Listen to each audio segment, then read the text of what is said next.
Hi. See this is a problem regarding a limit, okay?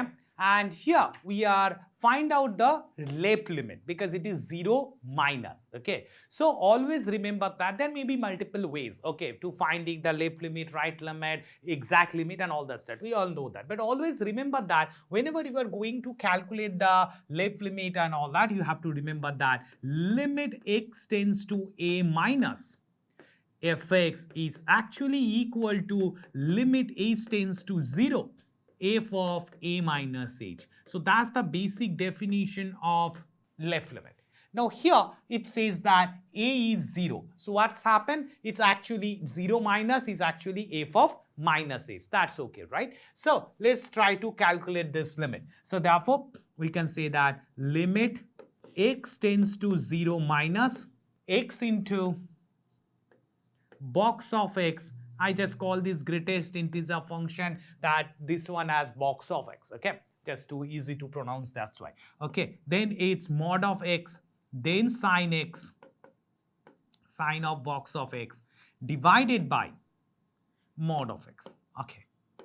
So this looks like a very complicated problem, right? Because wherever we have mod function, box function, in mathematically, it's a little bit complicated. Why? Because here we have, see that we have a serpent at mod x and box of x as a step function, right? It's a lot of discontinuity and everything will be included. So let's go ahead. So here we'll use this basic formula that what is the left limit. So therefore it is equivalent to limit h tends to 0.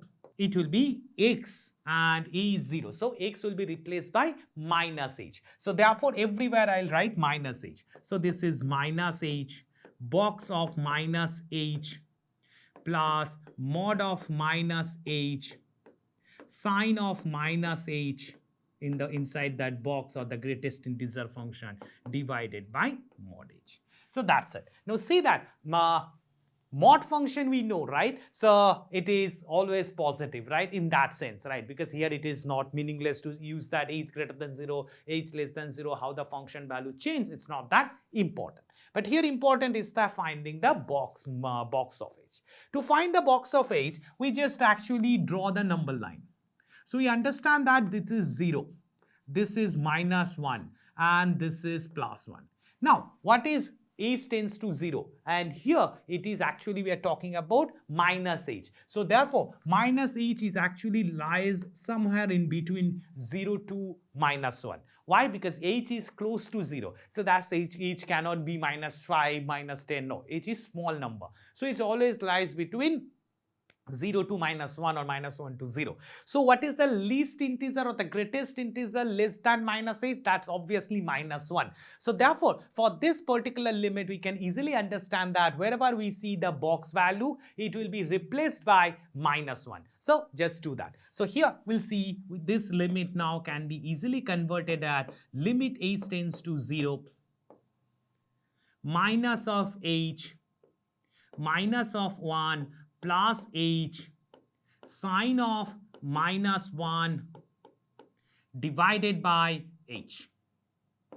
So this is the case. Now obviously h get cancelled. So let's cancel it. Now we see that h equal to 0 becomes a regular point. So direct substitution will go ahead. Okay. So this next line we can write this is actually equal to limit h tends to 0 minus of minus 1 plus h multiplied by sine minus 1. Now see it's became a regular point. So therefore it is minus 1 and sine of minus 1. So therefore it will be sine of minus 1. And we know that sine of minus x is actually minus sine x. So therefore the required limit is actually minus of sine 1. So obviously you can understand that option C for this particular case is the right choice. So that's the limit. So remember that whatever difficult it is the limit, if you want to calculate the left limit and right limit, you should follow this definition. Okay, this is very important. How we calculate the right limit and left limit. Here we discussed or mentioned that left limit definition. In some other videos, you will see that what is the way we will calculate the right limit. As a hint, we will change that as a plus h. Okay, so then you will calculate the right limit. Hope you understood it. Thank you.